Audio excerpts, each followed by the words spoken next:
Good morning, friends. As we begin a new week, I'd like to start us off in the book of Psalms, Psalm 28:7 to be exact.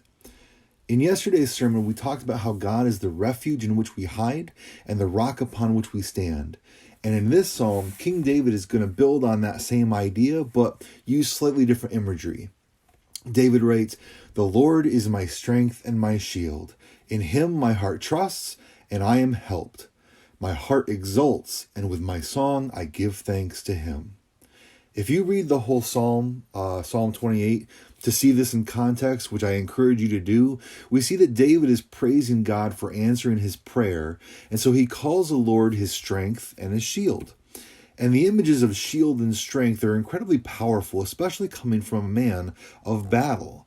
Because let's not forget, though we often think of David as a humble shepherd boy at the beginning of the story, or as a skilled writer of psalms later on, he was also a veteran warrior who had overcome hundreds, if not thousands, of enemy combatants in his day. And that means he knows the importance of a shield.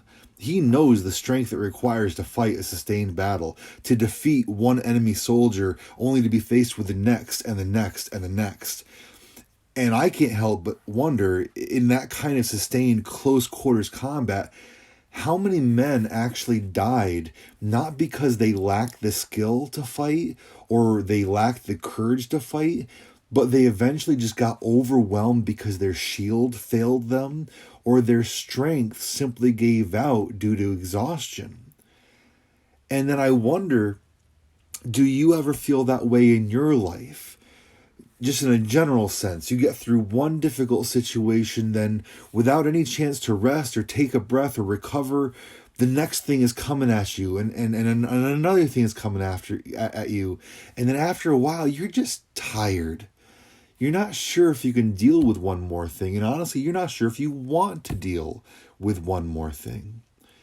But just as men got physically overwhelmed on the battlefield due to lack of a shield and lack of strength, Christians can get spiritually overwhelmed in the same way. Because in the spiritual realm, we have two options to wage war. We can trust in ourselves, or we can trust in the Lord. And unless we make a purposeful decision to trust in the Lord, then we will, by default, trust in ourselves and in our own abilities. And when we trust in ourselves, then we're the only ones that can act as a shield in our own defense. We are the only ones we have to supply the strength.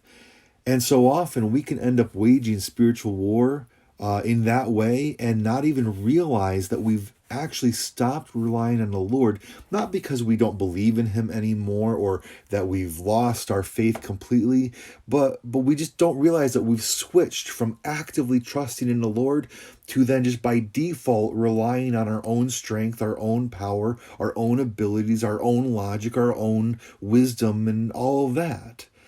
And that is exactly when we get ourselves overwhelmed. That's when the enemy presses the advantage and then brings us down and lays us low. But David declares, "The Lord is my strength and my shield.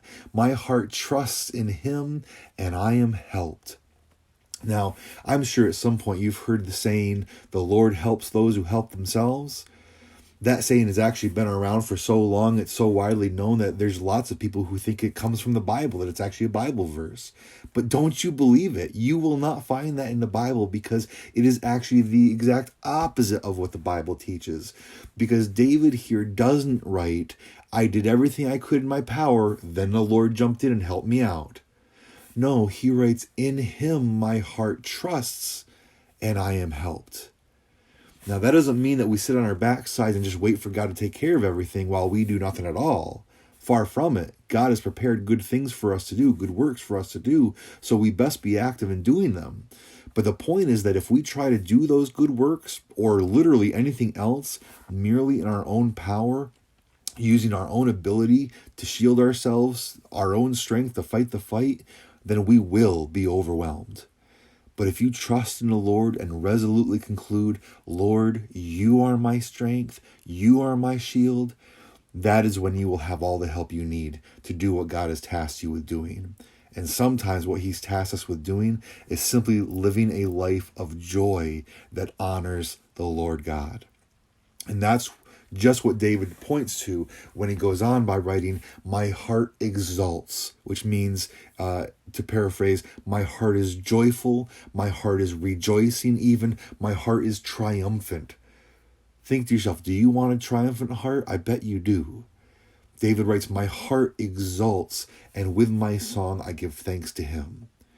There is a way to be so joyful that you can sing, and I mean literally sing, praises and thanksgiving to God, even in the midst of serious hardship and struggle. And the way to do that is to trust in the Lord God alone to be your strength and your shield.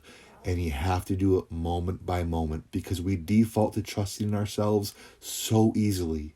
So keep your mind fixed on it. The Lord is your strength and your shield. Do yourself a favor and take a moment to read the rest of Psalm 28. You won't regret it. Have a good and godly day. I'll see you tomorrow.